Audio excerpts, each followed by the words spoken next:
Hello everyone, this is part 30 of What If Naruto Was in Rosario Vampire, and I hope you guys enjoy this video and to like, to subscribe, to share, and check out the playlist, to see more comment down below. Now let's start the intro. They call me a god. They call me a god.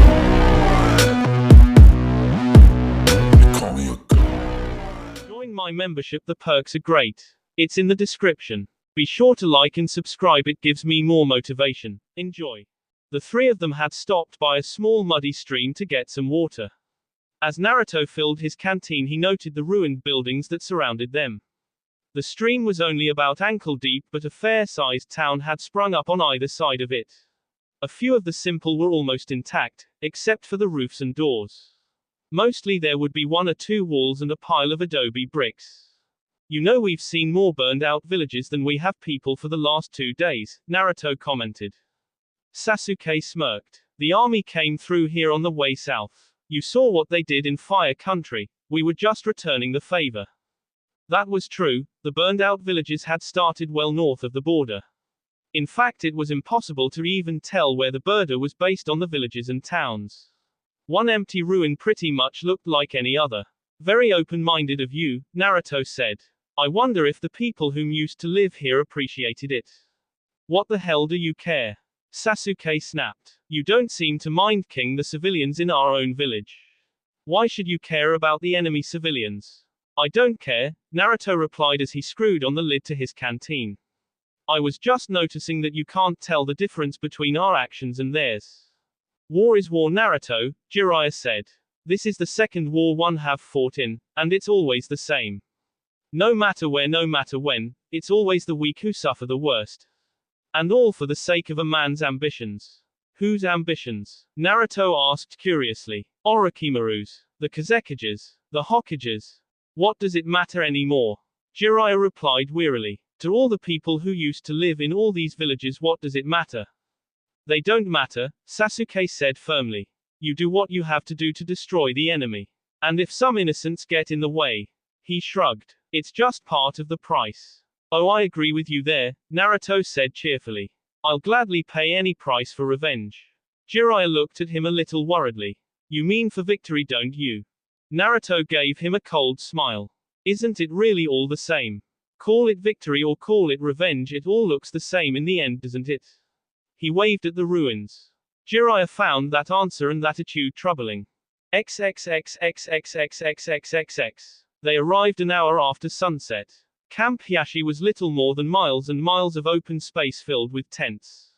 The area was surrounded by a ditch and a flimsy barricade of wooden stakes. There were only a handful of actual buildings made of adobe bricks. The camp was just a mile from the cliffs that guarded the one and only pathway into Suna. Even under the light of a half moon, it was easy to make out the hundreds of balconies and terraces that had been cut into the cliff wall. Behind each was a cave entrance that connected to a complex series of tunnels. Using these, the defenders could easily move troops to and from threatened area. They could disappear only to pop up again behind their opponent. It was an ideal defensive position. Taking all this in, Naruto turned to Jiraiya as they entered camp. This camp's defenses look pretty damn flimsy. Aren't you worried about a sneak attack? Jiraiya shook his head. There are over 1,000 leafnins here, and we keep a careful watch at all hours. We'd welcome an attack. If we could get them out in the open, we'd them. The problem is they won't attack us. Instead, we have to dig them out of the cliff face. Every time we've tried, it's been a disaster. Which is why I'm here, Naruto said with a grin. Yes, Jiraiya looked at him consideringly. I'll meet with their Kazekage tomorrow morning to give them one last chance at surrender. If the offer is refused, and I expect it will be, you will lead our assault. Naruto chuckled. The chance to completely destroy a ninja village. I'm looking forward to it. I'll call this practice. XXXXXXXXXX. High atop the cliff, Temari looked down on the hundreds of campfires that were burning in the enemy camp. Around those fires, better than 1,000 leafnins were talking and laughing, no doubt confident that the Kyuubi's Jinchuriki would lead them to victory. She had less than 200 ninja with which to stop them. Nearby, a familiar form materialized from a swirl of wind and sand. Kazekage-sama, Baki spoke. We have just received a message from Leaf. They request a temporary ceasefire so that they may parley. Temari nodded tiredly. That's fine. When do they want to meet? Just after sunrise. She again nodded. That would give them all day to attack. I don't suppose they gave you any hint that they might actually want to offer us real terms. Baki hesitated, and that was all the answer she needed. Never mind, Temari said. Their terms haven't changed since Gaara SD, why would they change now? She paused and looked out into the night sky. In the desert the stars always seem to be close enough to touch. There's so much beauty here, even now. This isn't what he had in mind, you know. Pardon Kazekage-sama. She turned from the night sky to look at him. My predecessor, the fourth Kazekage. He never wanted a war to the death. All he wanted was to weaken Konoha so they wouldn't be able to compete with us. Yes, that is so, Baki answered sadly. She still refuses to call him father. Perhaps it is only proper she refer to him by TLE. He truly was a great Kazekage, but poor father. Orochimaru was the one who wanted to destroy Konoha. Gaara didn't give a damn. For him the war was just an excuse to try and kill Jiraiya. Despite everything they've done, I don't want to destroy them. I'd be willing to make peace, so long as it was a reasonable peace. It is a pity the Hokage does not feel the same. Have I done the right thing, Baki? She looked at him pleadingly. Tell me the truth. I know that I have made a bargain with the devil, and I know how bargains like that usually end. You did what you had to Kazekage-sama, Baki tried to reassure her. Truly, what other choice was there? I could have accepted the Leaf's terms. He looked at her in shock. She'd had people arrested for saying that. To accept the terms would be to ruin Suna forever. You know this to be so, Kazekage-sama. That's true, Temari admitted. But is that better or worse than this devil's bargain I've made? Baki stared at her. You are the Kazekage. You must decide what is best for the village. But for myself, I would rather fighting than see my homeland conquered. She nodded and grinned a bit at her old teacher. I can always count on you, sensei, to tell me what you truly think. Send a message to the Leaf Nins that I will grant them their ceasefire and will go out to parley. He bowed to her. Hi, Kazekage-sama. He disappeared in a swirl of wind and sand. Temari remained where she was and turned back towards the stars. XXXXXXXXXX. In a small house under heavy guard, Pain, Conan, and Toby sat about waiting patiently. They had performed several sealing jutsus that closed off the building from any sort of monitoring. They had promised the Kazekage that only 3 members would enter her village. So when Zetsu slowly emerged from out of the floor, it was important that they were the only ones to know it. Report, Pain ordered. The black and white ninja looked at him. He's here. He arrived with Jiraiya and Sasuke. Pain nodded. Right on schedule. Toby is happy that things are on schedule. There's a problem though, Zetsu spoke in a second, slightly deeper voice.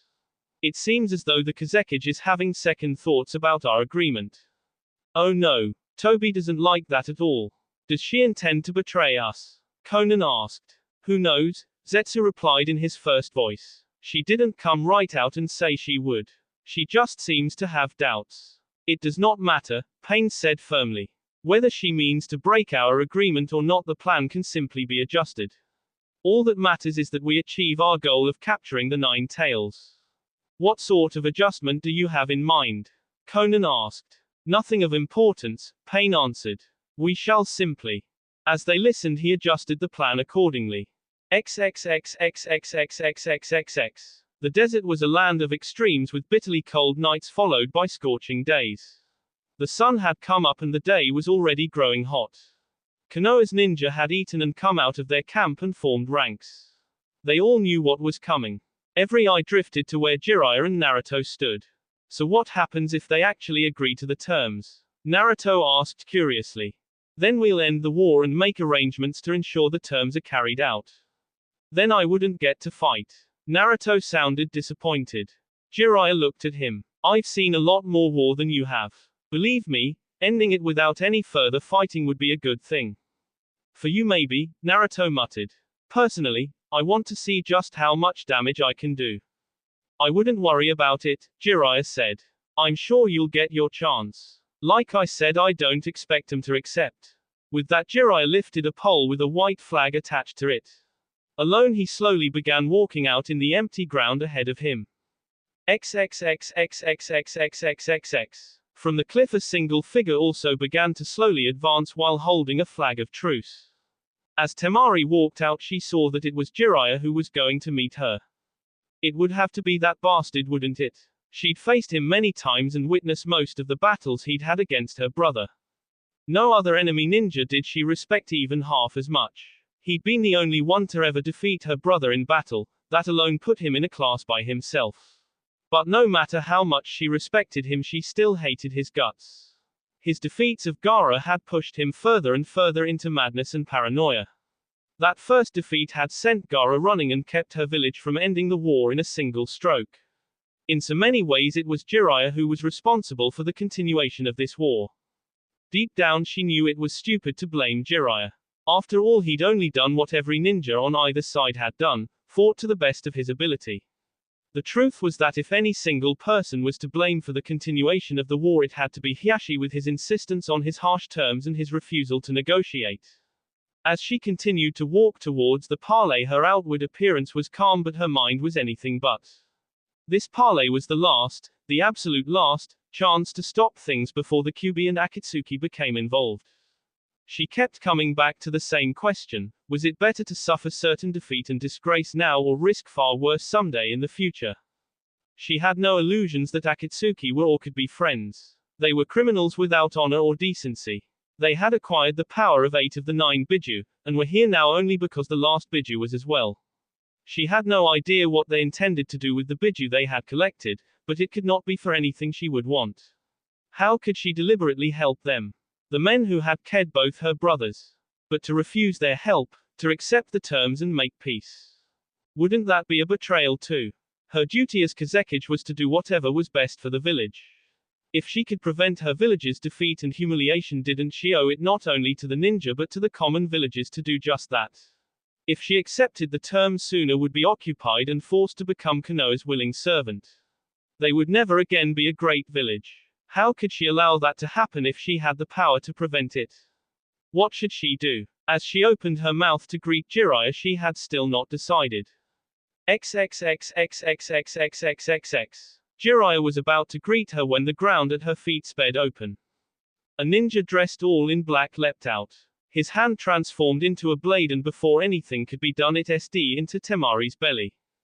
Jiraiya wordlessly shouted as it neatly SD up into her rib cage and all the way to her T before it came out of her body. Her blood splattered 10-15 feet into the air as she collapsed onto the dusty ground. The sudden attack had been too fast and too brutal for her even to cry out. With the way her body was torn open there could be no doubt that she was S. The attacking ninja turned his face to him. He had a leaf highlight around his forehead, but that was not what caught Jiraiya's attention. In the couple seconds he had to look he saw the man's eyes clearly. Multiple circles surrounded both pupils. The man had the Rinnegan. Before Jiraiya could act the ninja dived back into the ground and was gone. It had been a perfect assassination and ambush. From across the way screams of fury and betrayal rose up. Jiraiya was forced to leap back as a hail of kunai and other weapons descended upon him. Tossing aside his flag of truce he fled back to his own lines. XXXXXXXXXX. Jiraiya could see the looks on the faces of the leaf nins. Most of them were surprised and a few looked disgusted. But a good many looked very pleased. Naruto's grin was one of the biggest. He was even clapping his hands. Knees set up. She really never saw it coming, did she? Was it your idea or the Hokage's? This wasn't any of our doing. I'm as surprised at what happened as you are. Naruto laughed. Tsuyu, you had no idea what was going to happen. It was the truth, but he was certain no one would believe it on either side. To both the Sand and Leaf Nins it was obvious the Kazekage had been assassinated during a parley. A disgraceful act to be sure, but not one without precedence. Sadly Jiraiya knew there was nothing that words could do now. Whatever tiny chance had still been left for peace was gone. He turned to Naruto. All right, you know what to do. Oh yeah, I know what to do. Naruto smiled as his scars faded away and his body matured. He was surrounded by his red chakra cloak. 5 tails twisted back and forth above his head. In both hands white fire began to burn. I'll kill them all. He ran forward alone towards the cliff, laughing. Whenever he felt the power surging through him like this he always felt more alive. Colors were brighter, scents were sharper, and emotions were heightened. The excitement of taking on a whole damn village by himself was making his heart race and filling him with pure joy. In his vampiric form he moved so fast as to almost be a blur. Even though the enemy knew he was coming, his speed surprised them. Some kunai and explosive notes were hastily thrown at him, but they all missed, landing well behind him. Before they were even ready, he'd reached the cliff wall and was scaling it. While a vampire, he could not use chakra to run up the side, but with his strength and agility he could climb nearly as fast. As he climbed up towards the first series of defended balconies, some kunai finally hit their target. These bounced away harmlessly after striking his cloak. Some of the kunai had explosive notes attached and detonated as they struck, but while more showy, they had no effect either. When he was almost to the first line, he heard a clacking sound. A pair of man-sized puppets leapt out at him. One was a giant spider and the other a scorpion. Both puppets began firing kunai and smoke bombs at him. The spider also fired off a sticky white paste. The kunai bounced off. The smoke bombs, which were undoubtedly poisoned, exploded all around him to no effect. The paste struck him and actually held him up for a second or two, until he burned it away. "Is that the best you can do?" he called out contemptuously. "You think these toys will stop me?" The puppets charged right at him. He simply struck them and reduced them to kindling. "You're going to have to do better than that." As if in reply, he was suddenly buffeted by winds from not one but a dozen different jutsus. The jutsus were enough to cut up boulders and send a storm of sand and rock flying at him, but they could penetrate his cloak. Better, but still not good enough. For Naruto, this really was a test to see just what he could do when facing many enemy ninja. Despite their best efforts to keep him back, he leapt up and onto the first series of balconies that had been cut into the cliff. He was face to face with 6 Suna nin. They came straight at him as bravely as you could wish. Rather than use his fire, he decided to take them on hand to hand, relying on his speed, strength, and the protection of his cloak. He tore open their trip and punched holes clean through their chests. They lasted only a few seconds against him. He raced up to the second balcony. Here 10 enemy ninja waited for him. This time he decided to use fire.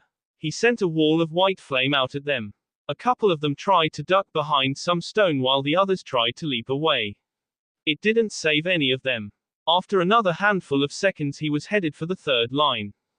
XXXXXXXXXX. He's really tearing them apart, Sasuke said in a low voice. Not even I. Jiraiya noticed the way his students first curled up and began to shake a bit. He really can't stand to admit anyone is stronger than he is. This is the reason everything we did with Naruto was done.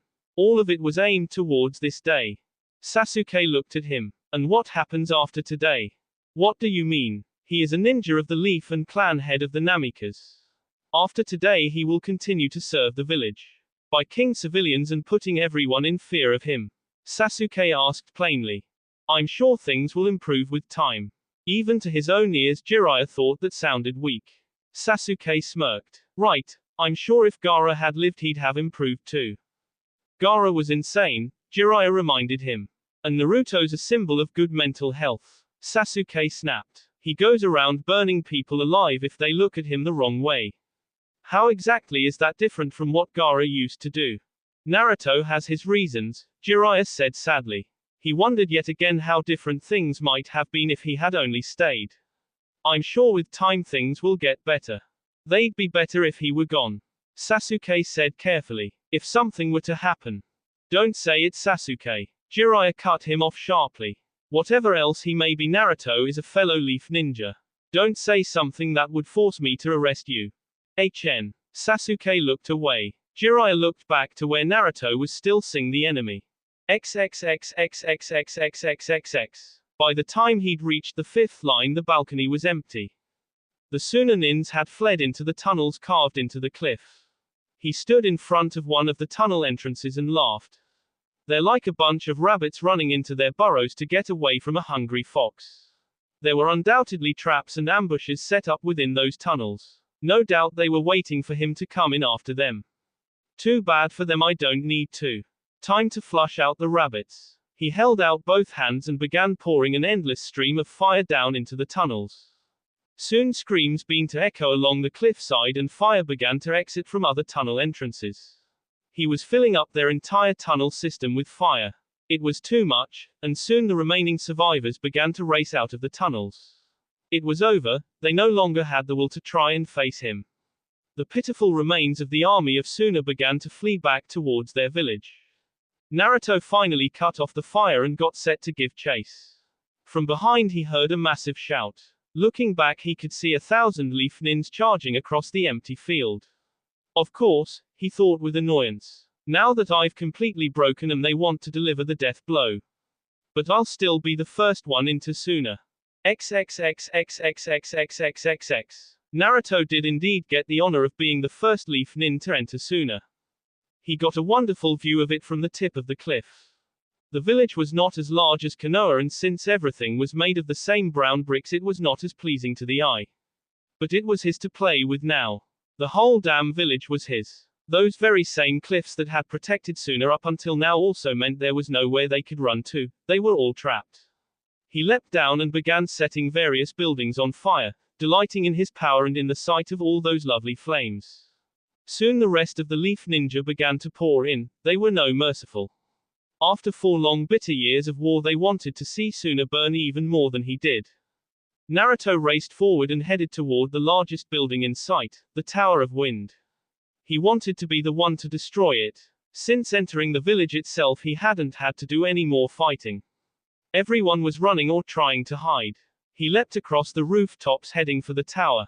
He had almost reached it when a figure in a black robe with red clouds appeared in front of him.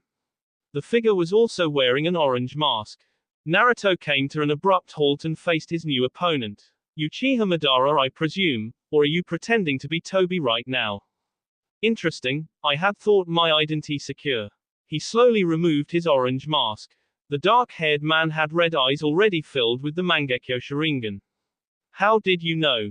Itachi told me, Naruto answered. He sent a gout of white fire at his opponent. Madara made no move to dodge. Instead he allowed the fire to pass through him. I see what he said about your abilities was true. You really can become intangible at will. Madara nodded. I am disappointed that Itachi would betray me, though not too surprised. Still, if that is the case it is best to make a quick end to this. Naruto felt himself suddenly weaken and being drawn out of his own body. The next thing he knew he was standing across from Madara out on what seemed like an endless plain. Madara looked about for a moment. Interesting, I can sense the Kyuubi's power flowing through you. Yet I cannot sense his personality anywhere within your mind. How did you manage that? Again, that was Itachi's doing. Naruto answered. Madara shook his head. I never thought he would go so far to try and oppose me. Oh, he really hated your guts. He was determined to stop you and save his brother and his village from you. Yet he failed. Madara said, I have cut you off from the Kyuubi's power, and now I will shatter your mind. I will then carry you from this place and draw out the Kyuubi's power. Despite his efforts to combat me, Itachi failed. Naruto smiled as an ache built up behind his eyes. Actually, he suspected you might be forced to come after me yourself. So he took one more precaution. From out of Naruto's eyes came a black fire. Amaterasu was a technique of the Mangekyo that consumed whatever it touched. Someone like Naruto who lacked a Sharingan should not have been able to use it. But of course, those rules did not apply outside the physical world. In the realm of the mind all things were possible. Madara had made the fatal assumption that having brought Naruto into this mindscape he would be powerless. He had never imagined that Itachi could leave a trap for him. In the instant he tried to dodge and was instead consumed. XXXXXXXXXX. Naruto found himself again standing on the roof. His cloak was gone and he felt considerably weaker with the Kyuubi's power temporarily suppressed. Across from him Madara was lying on his back staring up into the sky. Before Naruto could act he felt a horrible shearing pain tearing into him. He saw and felt a huge metal blade burst out of his stomach. He screamed and bent over, he was unable to fall as the blade held him up. In blinding pain he looked about to see 7 figures surrounding him, all of them in black robes with red clouds. One was a woman with dark blue hair and a paper rose in it. The rest were men who all shared eyes with multiple circles ringing the pupil, the Rinnegan. Pain and Conan, he gasped. Looking behind him, one of the men had a thick chain extending out from a sleeve to where the blade had gone through his back. Naruto was hooked like a damn fish. As he watched, one of the men, a tall blocky one, came to stand at his side. Very impressive, the man with orange hair, the true Pain, spoke. He carefully knelt down beside the incapacitated Madara to check on him. How did you defeat Madara? I'm full of surprises. He lifted a hand. Even without access to the Kyuubi's power, he still had his own. He willed a pure white fire to reduce the two of them to ash. The flames formed within his palm but immediately faded away. I am afraid that won't work, and neither will any other jutsu you try and use. He nodded to the fellow standing next to him. His ability is to absorb the energy of any kind of attack. Naruto tried to leap away, but all he got for his effort was more agony. He really was hooked. Given reports we've had on you, as well as previous experience with other Jinchuriki, your healing ability will keep you from Pain told him. Naruto glared at him. The last time he'd been in this bad a situation, he'd needed Mocha to save him. She was 1,000 miles away now. Tell me, did I at least K him? He nodded to Madara. No, Pain answered, but you have incapacitated him, and for that I thank you. Pain took out a kunai and without ceremony Madara's tea. Even with his own grim circumstances, Naruto was shocked by the casual act. You ked him. I thought he was your leader. He was, Pain confirmed. But that was due solely to the fact he was stronger than I was. It was always my intention to remove him the moment he showed himself to be vulnerable. It was funny, he would have laughed if he weren't in such agony. Ah, so much for honor among thieves, I guess. I am as honorable as the situation allows. Pain said. For your aid I promise you will be rendered unconscious and kept that way. Your death will be painless, I promise you. That's nice of you. Naruto tried to yank free of the huge blade, but all his strength seemed to be fading. That was when a huge tongue slammed into him. The very next second he was being yanked off the roof and into the air. He was still attached and the weird other ninja was yanked away as well. The drag of the other body caused him to scream again. Looking up, he saw a gigantic frog and a certain white-haired ninja riding on top of the frog's head. As he and the Akatsuki were being held out helplessly in the air, Jiraiya formed a massive Rasengan in the palm of his hand. Jiraiya leapt up and drove the gigantic jutsu into his opponent's face and literally tore him apart. Get us out of here, Bunter. The giant frog leapt away, putting distance between himself and the remaining members of Akatsuki. XXXXXXXXXX. Pain could only stare at the retreating figure of Gamabunter. What do we do now? Conan asked. I'm afraid we have no choice. We can't fight Jiraiya and the entire Leaf army. We'll retreat for now. This will have to wait for another day. As one, the Akatsuki disappeared. XXXXXXXXXX. Riding on top of Gamabunter's head, Naruto looked up at Jiraiya, who seemed very worried. Seeing that made him want to laugh. I'm not going to he assured him. It would take a lot more than a hunk of metal through my guts to finish me.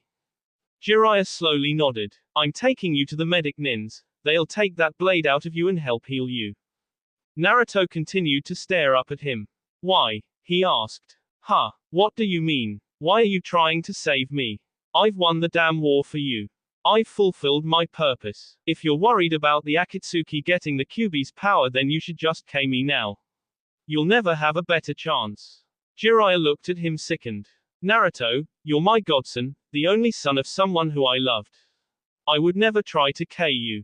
Grinning, he slowly placed a hand over his heart. Well, not without orders at least. Jiraiya looked away and said nothing. Thank you for saving me, Godfather, I owe you my life. He said quietly. Damn it, I'm in his debt now. Well, that just means I'll have to protect his life when the time comes. As Jiraiya took Naruto to safety, the sacking of Suna continued all around them. The great ninja village would burn all through the night. It was the first time in almost 50 years that one of the great ninja villages had been destroyed. But it would not be the last. That will be all for this video. Be sure to like, subscribe, share, and comment down below for more videos. Goodbye.